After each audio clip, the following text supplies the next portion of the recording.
तमाम आदिवासी मूल्यवासी बहुजन समाज में जन्मे सभी महापुरुषों को आपकी तरफ से मैं अभिवादन करता हूँ, नमन करता हूँ।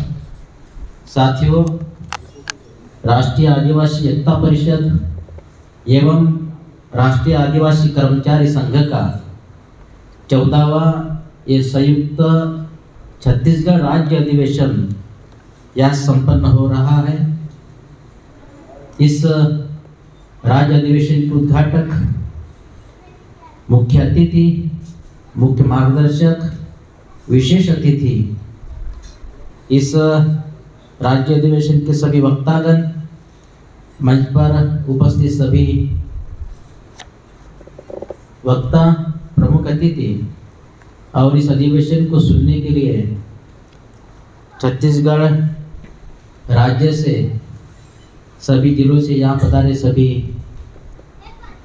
मेरे आदिवासी मूल्यवासी भाई और बहनों, और इस अधिवेशन को सफल बनाने के लिए जिन्होंने परिश्रम लिया वो छत्तीसगढ़ प्रदेश के राष्ट्रीय आदिवासी एकता परिषद के प्रदेश अध्यक्ष दिनेश भगत जी,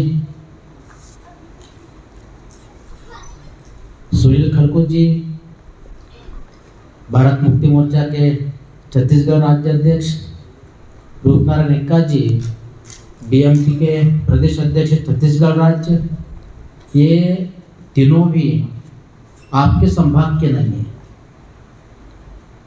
ये किनारा, ये आपका कोंडा गांव है, जसपुर सीतापुर वो एक किनारा है। तो उस किनारे से इस किनारे पर ये जाबाज कार्यकर्ता आपके यहाँ आए। तो साथियों, ये साधारण बात नहीं, क्योंकि राष्ट्रीय आदिवासी एकता परिषद के माध्यम से जो भी ज्वलंत विषय इस मंच से पूरे देश भर में किए जाते हैं वो साधारण सब्जेक्ट नहीं है। हमारे लोगों के लिए यह अमृत है और दुश्मनों के लिए जहर है। सागर जी ने बताया कि आज काउंटर मीटिंग लगा दिया। ये नई बात नहीं हमारे लिए, पूरे देश भर में काउंटर कार्यक्रम लगाते हैं। हमारे कार्यक्रम को आदिवासी लोग ना आए, क्योंकि दुश्मन जानता है अगर आदिवासी इस कार्यक्रम को सुनेंगे तो राष्ट्रीय आदिवासी एकता परिषद का जो ये टीका है ये पोलियो के टीके से भी भयानक है। अगर लग गया तो कम से कम 15 साल उसका प्रभाव रहता है, इतना खतरनाक है। ये दुश्मन जाना है, लेकिन हमारे लोग नहीं जानते हैं। ये इस दो स्थान पर ब्राह्मण हजारों साल से काम कर रहा है, वो सफल भी हुआ है, हम उनके गुलाम हैं। तो ब्राह्मणों का षड्यंत्र समझाने के लिए हम साल भर कार्यक्रम लेते हैं, लोगों को जागृत करने के लिए। तो साथियों, ये सब्जेक्ट जो हम लोगों ने चर्चा के लिए रखे हैं, इसको समझना है तो उसके बैकग्राउंड को समझना बहुत जरूरी है। क्या 26 जनवरी 50 के पहले क्या आदिवासियों की कोई पहचान थी? ये जो 5वीं अनुसूची, 6वीं अनुसूची का जो सब्जेक्ट रखा है, ये अभी तक तो लागू नहीं हुआ। आपके छत्तीसगढ़ स्टेट में बस्तर संभाग और कौन सा संभाग है? सरगुजा संभाग। ये 2 संभाग में अनुसूची 5 घोषित है। 1 फरवरी 2003 को संविधान 50 को लागू हुआ, 26 जनवरी 1950 को संविधान लागू हुआ, और आपके राज्य में यह अनुसूची 5 कब घोषित हुई? 2003, 1 फरवरी 2003।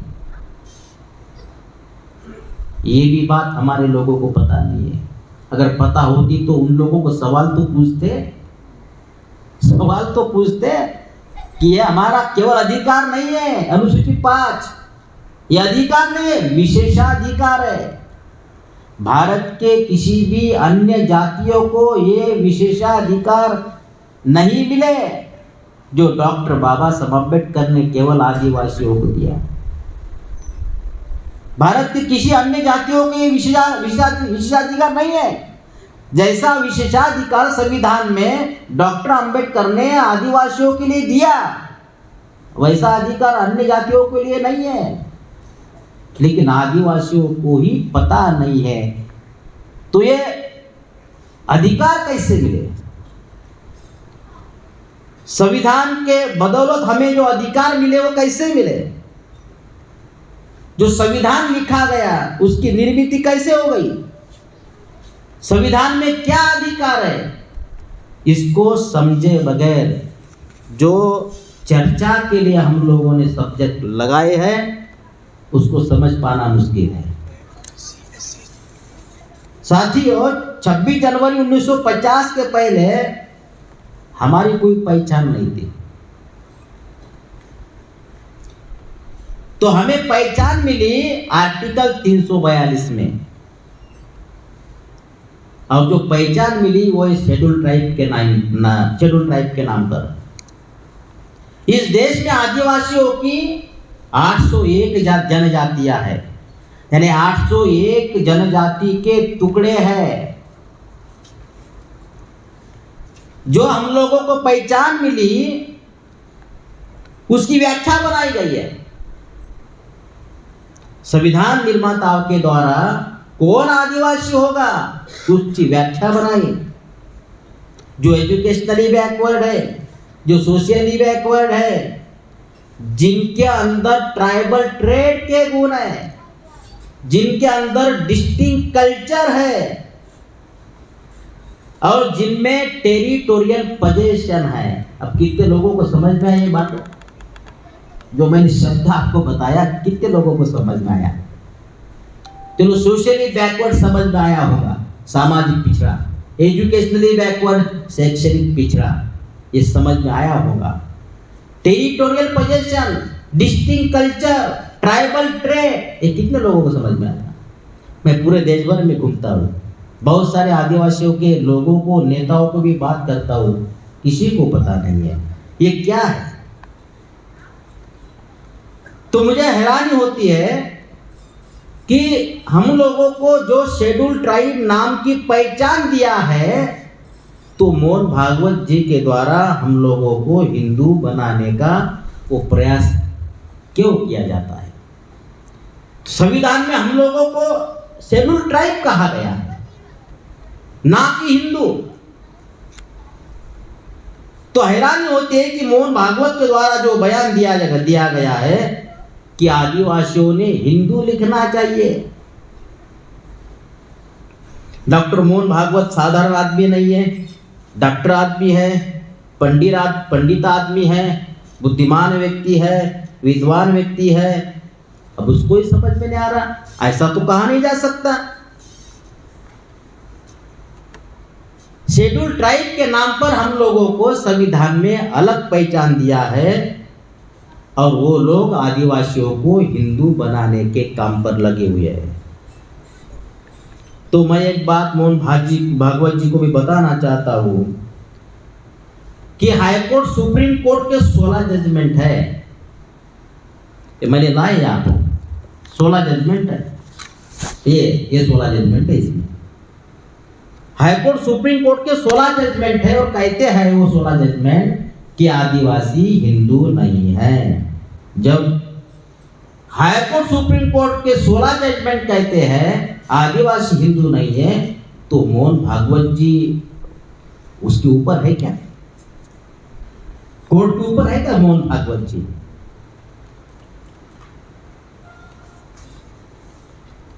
तो मोहन भागवत जी से बड़े नहीं है, परंतु षड्यंत्र पूर्वक वो आदिवासियों को हिंदू बनाने के काम में लगे हुए हैं। संविधान में जो अधिकार मिले हम लोगों को, आदिवासियों को, तो आइडेंटिटी के आधार पर मिले।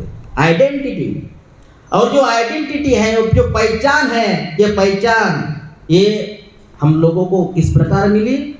हमारा कस्टमरी लॉ अलग है, हमारा कस्टम अलग है। कस्टम के आधार पर हम लोगों को पहचान मिली। हमारा कस्टमरी लॉ क्या है, इसके बारे में पढ़े लिखे लोगों को पता नहीं है, अनपढ़ की नहीं बात बोल रहा हूं मैं। कस्टमरी लॉ जो हमारे आदिवासियों को मिले, जिसके आधार पर पहचान मिली, वो कस्टमरी लॉ हमारे आदिवासियों के पढ़े लिखे लोगों को पता नहीं है। अनपढ़ गवार तो बहुत दूर की बात है, जानकारी नहीं है। अब किसको जानकारी नहीं है? जो खबर देखता है उसको जानकारी नहीं है, जो खबर सुनता है उसको भी जानकारी नहीं है। इसलिए हम लोगों ने सोचा कि बेखबर लोगों को खबर तो कर दिया जाए। ये जानकारी देने का मामला है। क्यों? जानकारी होगी तो एहसास होगा, एहसास होगा तो प्रतिरोध होगा, प्रतिरोध होगा तो आंदोलन होगा, आंदोलन होगा तो समाधान होगा, समाधान तो बहुत दूर की बात है, साला जानकारी तक हमारे लोगों को नहीं है। तो ये जानकार बनाने के लिए सब्जेक्ट चर्चा के लिए लगाए है। कस्टमरी लॉ क्या है? जिस आधार पर हम लोगों को पहचान मिली, संविधान में अधिकार मिले, वो हमारा कस्टमरी लॉ क्या है?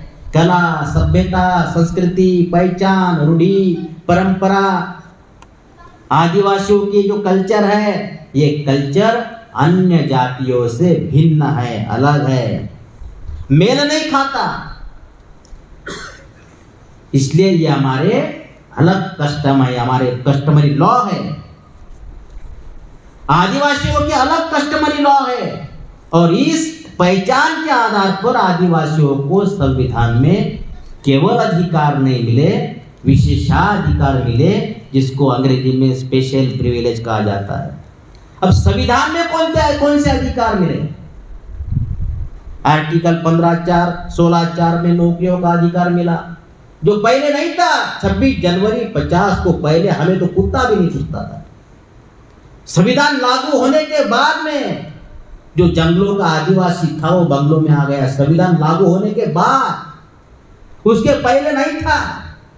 ये शिक्षा का अधिकार हम लोगों को नहीं था, ये संविधान में मिला 15(4), 16(4) में।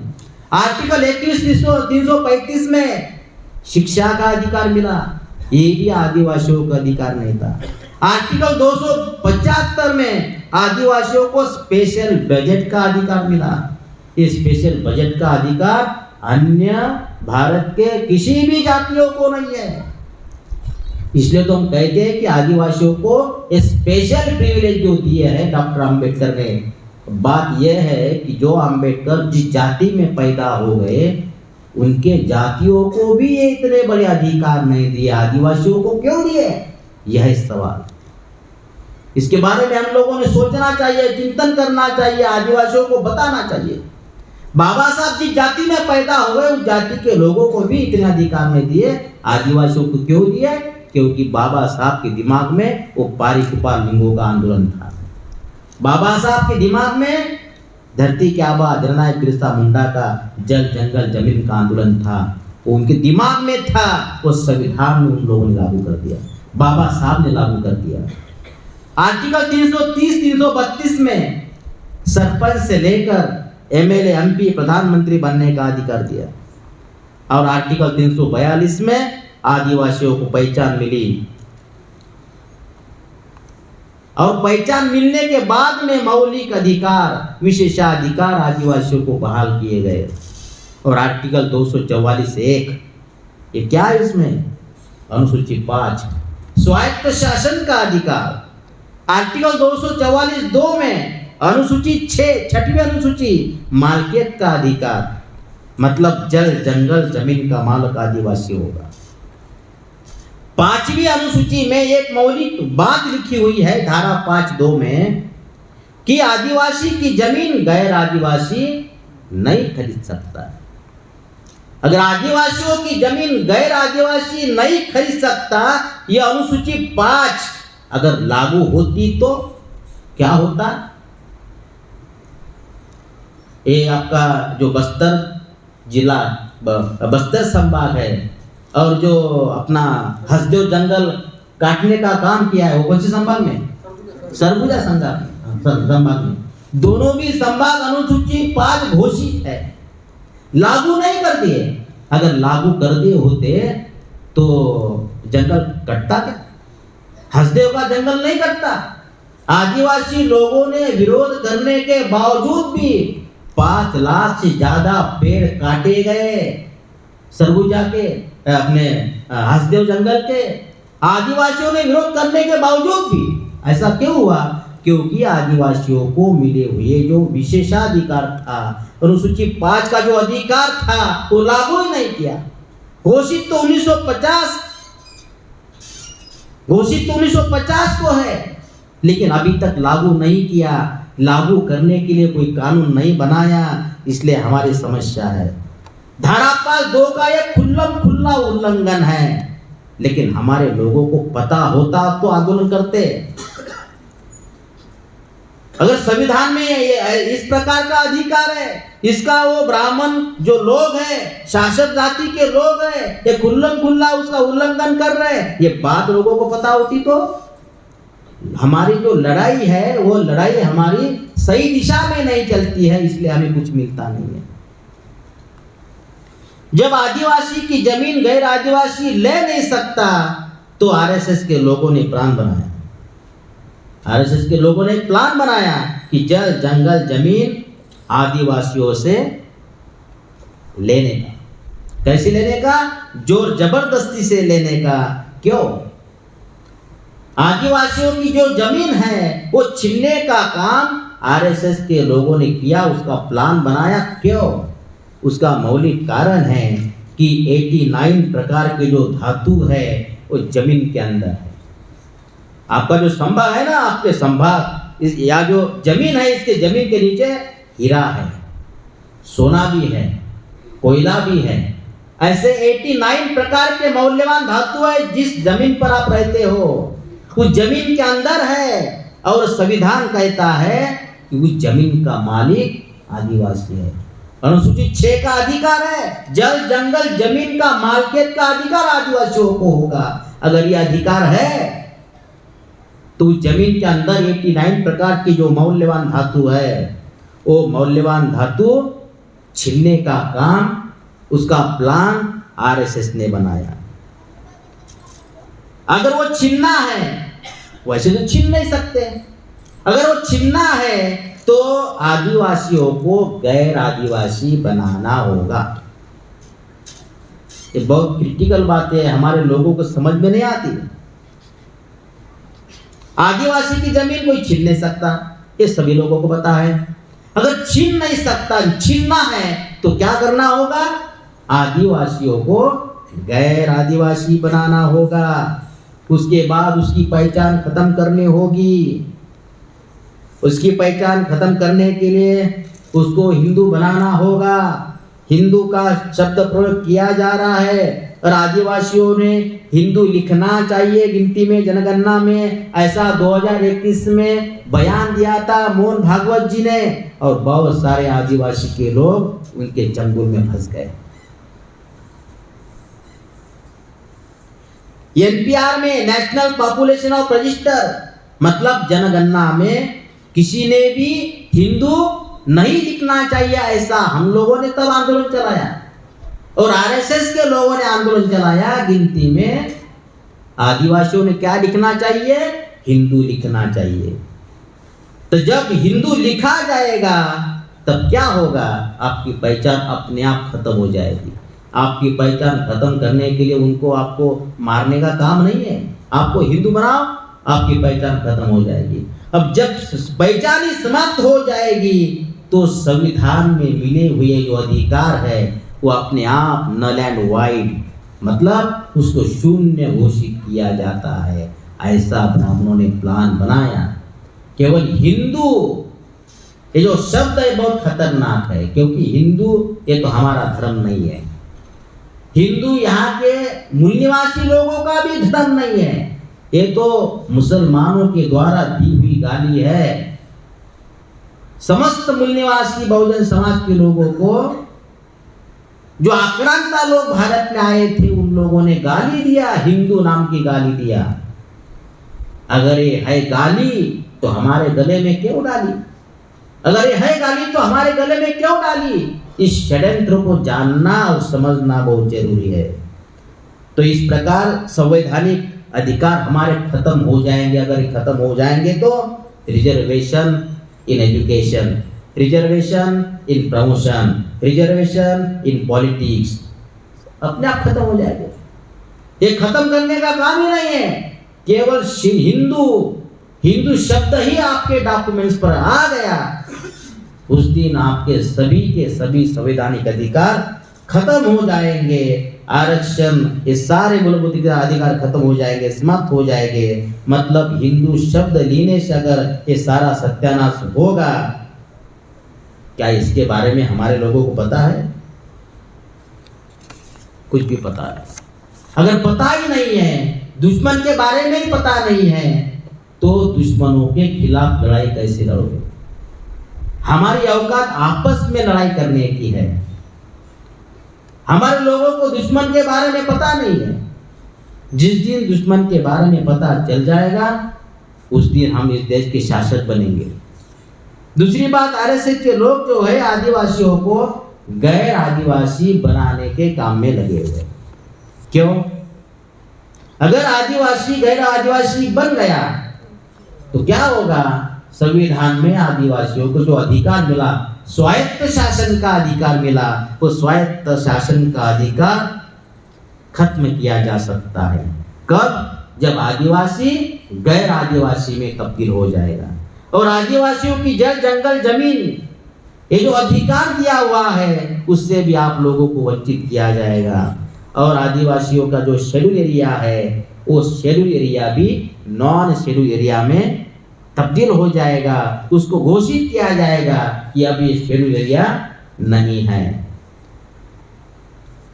जब शेड्यूल एरिया को नॉन शेड्यूल एरिया में तब्दील किया जाएगा, कन्वर्ट किया जाएगा, आपको वहां से विस्थापित किया जाएगा, तो क्या होगा? तो आप जिस जमीन पर रहते हो, उस जमीन के नीचे 89 प्रकार के जो धातु है, मौल्यवान धातु है, जिसकी आज बाजार की कीमत है 86,000 लाख करोड़। लिखते भी नहीं आता। 86,000 लाख करोड़ का मालक भारत का आदिवासी है। टाटा, बिरला, अंबानी की भी हमारे सामने कोई औकात नहीं है। हम इतने कौन से लोग हैं?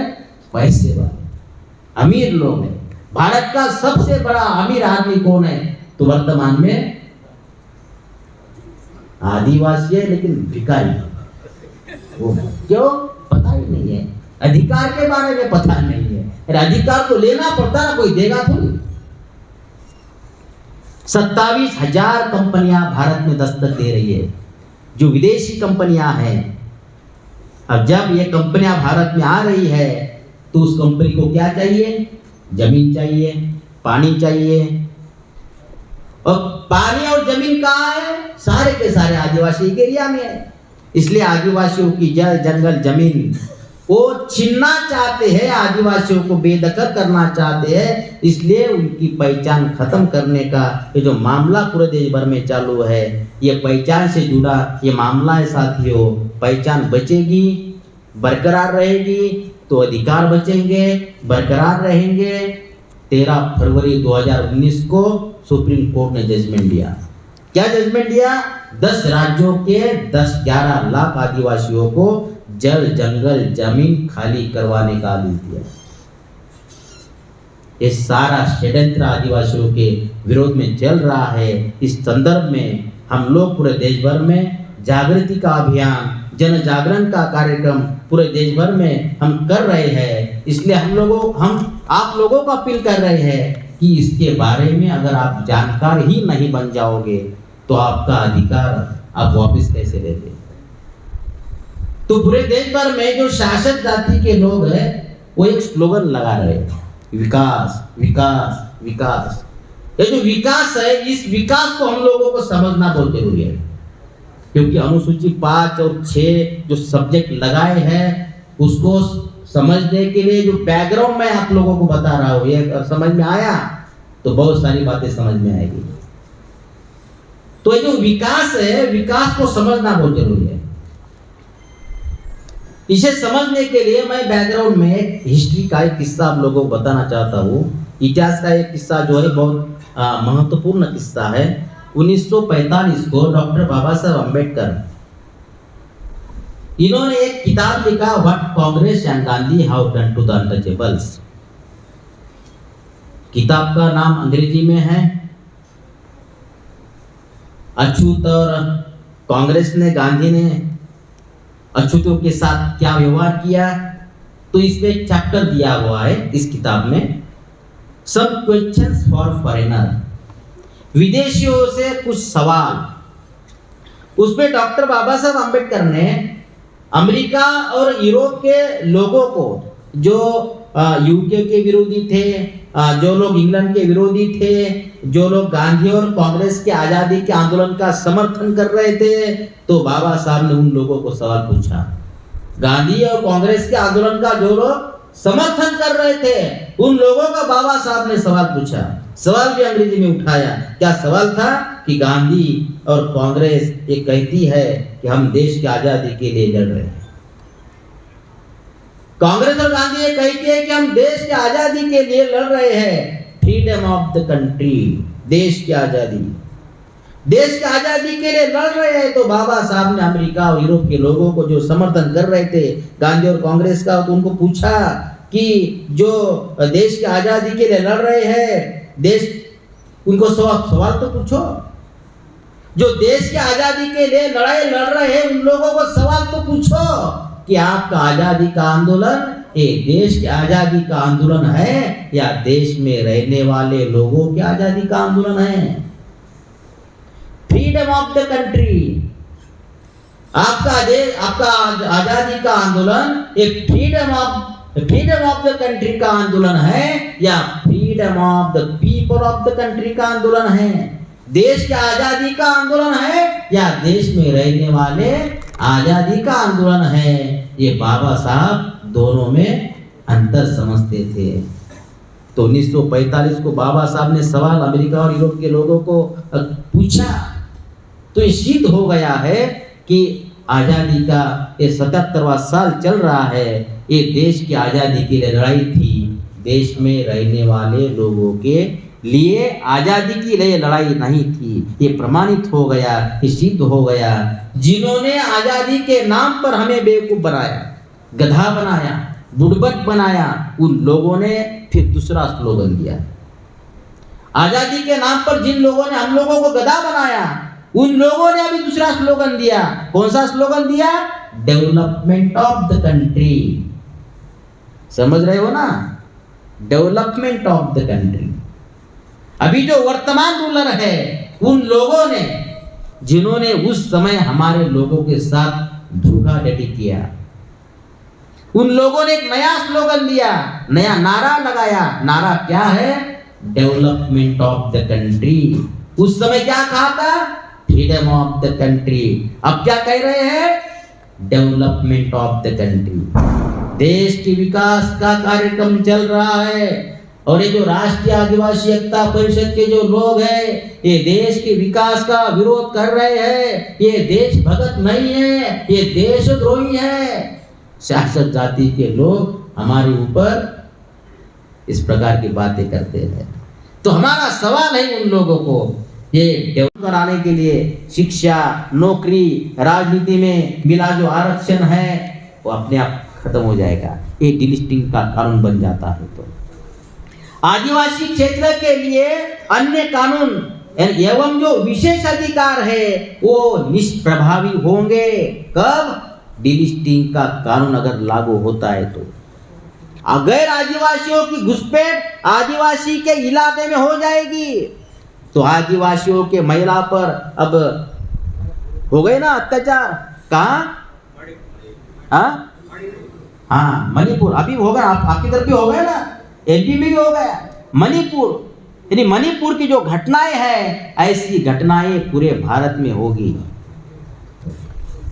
ये डिलिस्टिंग का कानून अगर बन जाता है तो हमारे आदिवासी समाज की महिलाओं पर अत्याचार होगा, गरीबों पर अत्याचार बढ़ जाएंगे। आदिवासी क्षेत्र में दबंगों की पकड़ जो है वो मजबूत हो जाएगी। दबंग और माफिया, भूमाफिया, जंगल माफिया आदिवासियों की जमीन और मकान छीनने का काम करेंगे। ये डिलिस्टिंग का कानून अगर बन गया तो ब्राह्मणों के षड्यंत्रों में फंसकर जो आदिवासी हिंदू बन गए, यानी जिन आदिवासियों की मूल पहचान, मूल धर्म, उनकी मूल संस्कृति जो खत्म हो रही है, फिर उनको डिलिस्टिंग के माध्यम से अनुसूचित जनजातियों की सूची से बाहर निकाला जाएगा अगर ये डीलिस्टिंग का कानून बन जाएगा तो जो लोग धर्म परिवर्तन नहीं किए, जो आदिवासी धर्म परिवर्तन किया, उन लोगों को लिस्ट से बाहर निकाला जाएगा।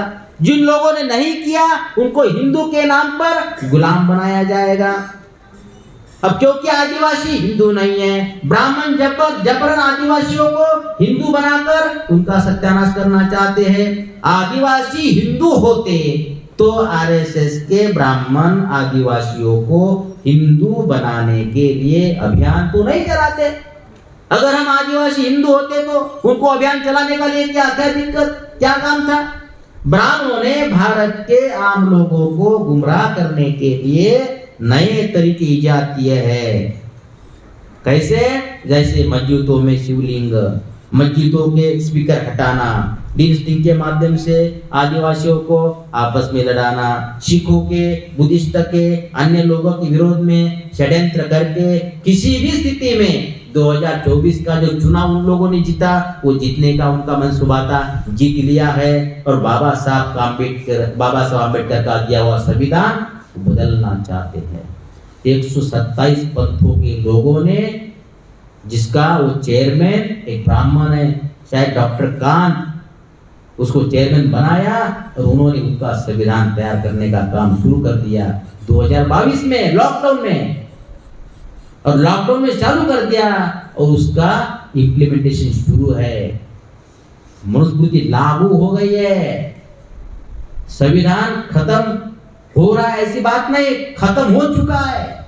मनुस्मृति का कानून लागू हो चुका है और हम गहरे नींद में हैं। इतने नींद में हैं कि 77 साल हो गए तथाकथित आजादी को, तो हमारी इतनी गहरी नींद चल रही है। एक इतिहास में एक क्या वो 6 महीने सोता था, बोले वो कुंभकर्ण, सर उसकी 2000 साल से बदनामी कर रहे हैं हम लोग।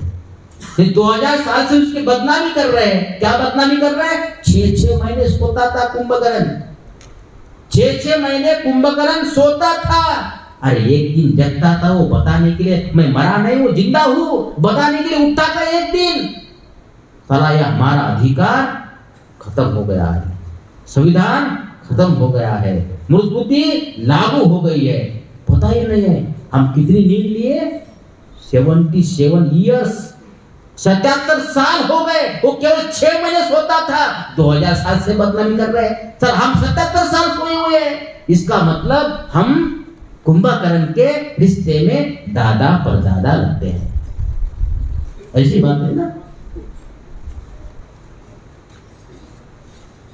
तो आदिवासियों को आपस में लड़ाना, ये अभी काम चालू है। ये संविधान बचेगा तो समस्त पिछड़ी जातियों को संविधान के माध्यम से मिले हुए जो अधिकार है वो बचेंगे। आदिवासियों को जो मिला हुआ अधिकार है 244, 275 के तहत विशेषाधिकार, 5वीं 6वीं अनुसूची, ये बचेगी। इसलिए मैं अपने आदिवासी समाज के पढ़े लिखे लोगों को अपील करता हूँ कि आप ब्राह्मणों के जाल में फंसकर अपनी अज्ञानता की वजह से या अपनी व्यक्तिगत स्वार्थ की वजह से आदिवासियों का सत्यानाश मत करो। उपकार करो समाज के ऊपर। यदि आप समाज के लिए काम करने वाले संगठनों के साथ अब सहयोग नहीं कर सकते हैं तो कम से कम समाज के दुश्मनों को मजबूत बनाने का काम मत करो, चुपचाप रहो, समाज के ऊपर उपकार करो। साथियों 5 बज गए हैं शायद, है ना? कितने बजे खाली करना पड़ता है? अच्छा, तो साथियों ये जो सब्जेक्ट हम लोगों ने चर्चा के लिए लगाए थे 4, समय कम था इसलिए मैंने 1 घंटा में आप लोगों को चारों ही सब्जेक्ट को ऐसा इकट्ठा किया। और इकट्ठा करने के बाद मैं आप लोगों को समझाने का प्रयास किया कि ये कितना खतरनाक मामला पूरे देश भर में आदिवासियों के विरोध में चल रहा है। उसको जाने बगैर हम अपनी समाज की समस्या का समाधान नहीं कर सकते हैं। तो ये जो कानून उन लोगों ने हमारे विरोध में बनाए हैं, वो कानून के बारे में थोड़ा मैं आप लोगों को बताना चाहता हूँ। वो कितने खतरनाक है कि 1990 में पूरे देश भर में जो उन लोगों ने कानून बनाए हैं वो कानून कितने खतरनाक है।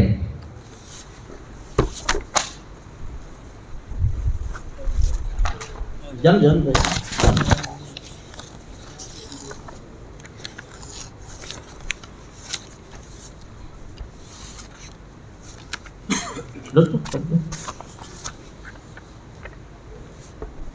संविधान समाप्ति की ओर है।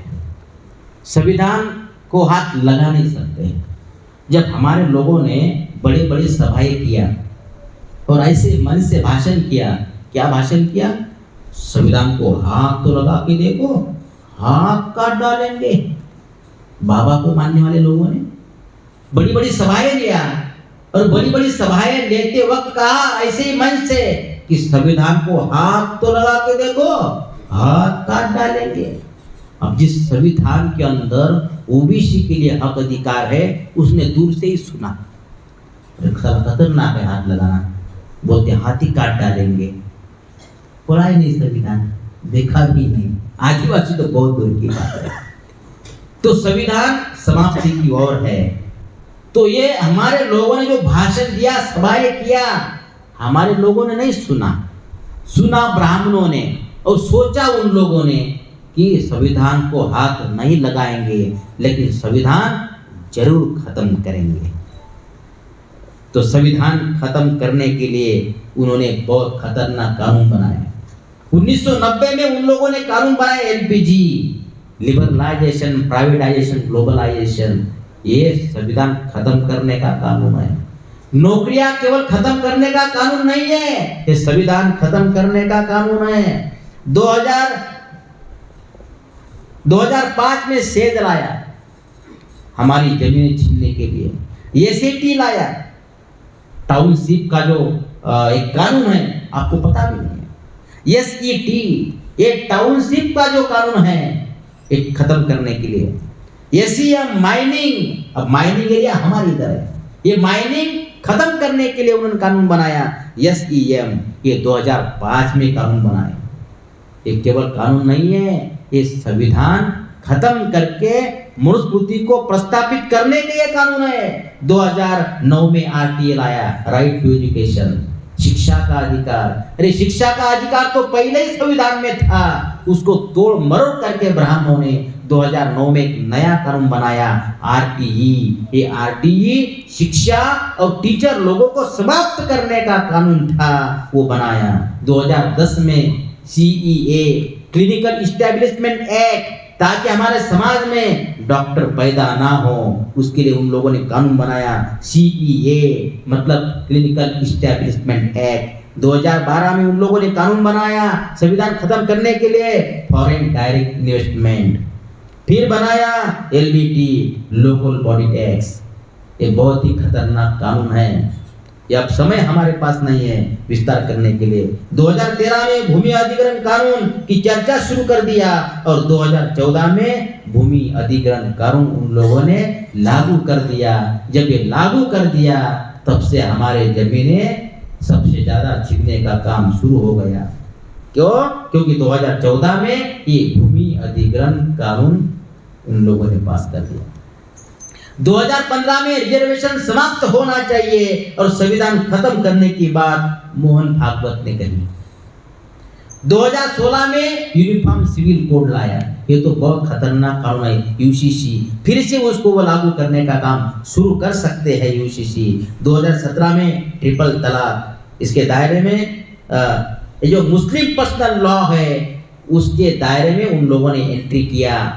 और जो हमारा कस्टमरी लॉ है, आदिवासियों का कस्टमरी लॉ है, उसको खत्म करने के लिए उन्होंने यूसीसी लाया था। 2018 में संविधान जलाया जंतर मंतर पर और 370 का कलम जो है हटा दिया। ये केवल कानून नहीं है, इस मनुस्मृति के कानून है, संविधान खत्म करने के कानून है। 2019 में उन्होंने सीएए लाया, एनआरसी लाया, एनपीआर लाया। 2020 में कोरोना आया और फिर कोरोना में हमारे लोगों को अंदर बिठा दिया, घर के अंदर बिठा दिया और उन लोगों ने श्रम कानून जो श्रम कानून थे, जो बाबा साहब आम्बेडकर ने संविधान के अंदर कामगारों के लिए जो मौलिक अधिकार दिए थे वो खत्म कर दिए और 29 निजीकरण बड़े पैमाने पर कर दिया। बड़े पैमाने पर निजीकरण का काम कोरोना के अंदर उन लोगों ने चालू कर दिया। सरकारी स्कूल बंद करने का कानून भी उन लोगों ने कोरोना में बना दिया। उसका नाम है NEP, न्यू एजुकेशन पॉलिसी। किसान विरोधी कानून बनाया। एयरपोर्ट, रेल, महामंडल, सभी महामंडल जो भारत में है उनका निजीकरण करने के लिए उन लोगों ने कोरोना में कानून बनाया। 2020 में, 2021 में जो किसानों का नरसंहार हुआ यूपी में, गाड़ियों के नीचे जो लोग कुचले, एक खतरनाक काम 2021 में किया। 2022 में हिजाब का आंदोलन RSS ने शुरू कर दिया। मुस्लिम पर्सनल लॉ बोर्ड के अंदर उन लोगों ने टच कर दिया उसको खत्म करने के लिए, जो मुस्लिमों का जो पर्सनल लॉ है उसको खत्म करने के लिए। 2023 में वन संशोधन अधिनियम कानून, जो हम इसकी चर्चा कर रहे थे ना, ये बहुत खतरनाक कानून है। जो मणिपुर की जो घटना थी, ये मणिपुर की घटना के बाद ये वन संशोधन अधिनियम उन लोगों ने पास कर दिया। ये काय के लिए? ये आदिवासियों की खनिज संपदा वो लुटना चाहते हैं, ये उनकी रणनीति थी। और 2023 में वन संशोधन अधिनियम ये आदिवासियों को खत्म करने का कानून है। 2024 है अभी और CAA की चर्चा शुरू कर दिया है संसद के अंदर। NEP का अमल शुरू कर दिया है सुप्रीम कोर्ट के माध्यम से। अभी जो वर्गीकरण का मामला चल रहा है, क्रिमिनल का मामला चल रहा है, ये जो SC ST को भी क्रिमिनल लागू करना चाहिए, इसकी चर्चा शुरू हो गई है। इससे झगड़े लग गए हैं। महार, मातंग, चंबार और मराठा OBC हमारे महाराष्ट्र में, आदिवासी, गैर आदिवासी, ये पूरे देश भर में ये झगड़े लगाने का काम अभी वर्तमान 2024 में चालू है। ऐसी परिस्थिति में हम अलग अलग लेकर अगर लड़ाई लड़ेंगे तो हमारी पिटाई होगी। भूतकाल में हमारी पिटाई हो गई है, वर्तमान में पिटाई हो रही है, भविष्य में भी पिटाई होगी अगर हम अलग अलग लड़ते हैं तो। अब अलग अलग लड़ने से काम नहीं चलेगा, इकट्ठा आकर काम करना होगा, नहीं तो हमारी पिटाई होगी। तो क्या इससे केवल आदिवासियों का नुकसान होगा क्या? तो सभी लोगों का नुकसान होगा, क्योंकि हम सब लोग मूल निवासी है। हुक्मरान बनने के लिए हम लोगों को बाबा साहब ने संविधान दिया था। बहुत मौलिक बात आप लोगों को बताने का प्रयास कर रहा हूं। तो संविधान हम लोगों को दिया, काहे के लिए दिया? आपको इस देश की शासन करती जमात बनने के लिए, हुक्मरान बनने के लिए संविधान दिया था। तो बाबा साहब ने इसके लिए 3 योजना बनाई थी कि शूद्र अतिशूद्र है जो टर्मिनोलॉजी ब्राह्मणों की है वो खत्म करना चाहते थे, इसलिए सेपरेट इलेक्टोरेट वो लाना चाहते थे। गांधी ने खत्म कर दिया, जॉइंट इलेक्टोरेट लागू कर दिया और हमारा अधिकार छीन लिया। तो फिर बाबा साहब ने दूसरा प्रयास किया हमारे लोगों को अधिकार देने के लिए, सेपरेट सेटलमेंट, यानी SC ST OBC और माइनॉरिटी के लिए ये योजना लाई थी सेपरेट सेटलमेंट की, क्योंकि इससे हमारा लोगों का उद्धार हो जाएगा। क्योंकि इन लोगों को ब्राह्मणों ने गुलाम बनाकर रख दिया था, उनको विभाजित कर दिया था, इसलिए ये सेपरेट है। इनको अलग अधिकार चाहिए, उनका विकास उद्धार करने के लिए उनको अलग से कानून बनाने चाहिए। इसके लिए बाबा साहब ने सेपरेट सेटलमेंट की योजना बनाई थी, वो भी गांधी ने, ब्राह्मणों ने फेल कर दिया। क्रिप्स मिशन भारत में आया, गांधी ने वो योजना फेल कर दिया। तो बाबा साहब ने तीसरा प्रयास किया, संविधान। और संविधान ने हम लोगों को शासक बनने का अधिकार दिया। उस शासक बनने का अधिकार भी ब्राह्मणों ने 2004 से छीनने का काम शुरू कर दिया, EVM लाया। ये EVM शासक बनने का अधिकार खत्म करने का एक काला धंधा है ब्राह्मणों का। इसलिए साथियों एक ही विकल्प है, एक ही विकल्प है, एकमात्र विकल्प है। SC ST OBC और माइनॉरिटी के लोगों को मिलजुल कर, भाईचारा बनाकर लड़ाई लड़ना होगा। ऐसे करने से ही आप अपनी समस्याओं का समाधान कर सकते हैं। और चलो गांव की ओर का कार्यक्रम शुरू करना होगा। गांव देहातों में जाकर हमारे संगठन की इकाइयां निर्माण करना होगा, संगठन निर्माण करना होगा। 6 लाख गांव का संगठन जिस दिन पैदा होगा, तैयार होगा, तो ब्राह्मण इस देश से चला जाएगा, अपने आप चला जाएगा। क्यों? ब्राह्मण इस देश का मूल निवासी नहीं है, ब्राह्मण विदेशी है, ब्राह्मण अल्पसंख्यक है। ये अल्पसंख्यक ब्राह्मण बहुसंख्यक लोगों पर, हमारे लोगों पर राज कर रहा है। ये बात हमारे लोगों को अभी तक पता नहीं है। जिस दिन पता चल जाएगी कि ब्राह्मण विदेशी है, तो ब्राह्मण को जाना होगा, इस देश से जाना होगा। जब ब्राह्मण इस देश से जाएगा तो हम अपना उद्धार कर सकेंगे, हमें मुक्ति मिल जाएगी। हम ब्राह्मणों को इस देश से भगाने के लिए हम नहीं बोल रहे हैं, ब्राह्मण भी यही रहे, लेकिन संविधान ने ब्राह्मण को कितना अधिकार दिया? संविधान कहता है, सिंगल लाइन संविधान की, जिसकी जितनी संख्या भारी उसकी उतनी हिस्सेदारी। अगर इस हिसाब से अगर ब्राह्मण लेता है तो भारत छोड़कर जाने की उसको जरूरत नहीं है। वो संविधान को हम मानने वाले लोग हैं, उसको भी उसका हिस्सा मिलना चाहिए। लेकिन ब्राह्मणों ने इतने सालों से हमारे ऊपर जो अन्याय अत्याचार किया, उसको उसकी सजा तो मिलनी चाहिए। उसको सजा अगर दिलाना है तो हमें इकट्ठा आना होगा। अगर हम इकट्ठा आते हैं तो ब्राह्मणों के खिलाफ में हम आज़ादी का आंदोलन शुरू कर सकते हैं। राष्ट्रीय आदिवासी एकता परिषद एक केवल संगठन नहीं है, ये निवासी बहुजन समाज को ब्राह्मणों की गुलामी से मुक्त करने का एक संगठन है, साधन है। गुलामी से मुक्त होने के लिए मैं आप लोगों को अपील करता हूँ कि आप इस अभियान में या आज़ादी के आंदोलन में शरीक हो जाओ और ब्राह्मणों से मुक्ति पाने के लिए इस आंदोलन में सहभागी हो जाओ। ऐसा मैं आप लोगों को अपील करता हूँ। आप लोगों ने मेरी बात ध्यान से सुनी, इसके लिए आभार, धन्यवाद। जय मूल निवासी, जय आदिवासी।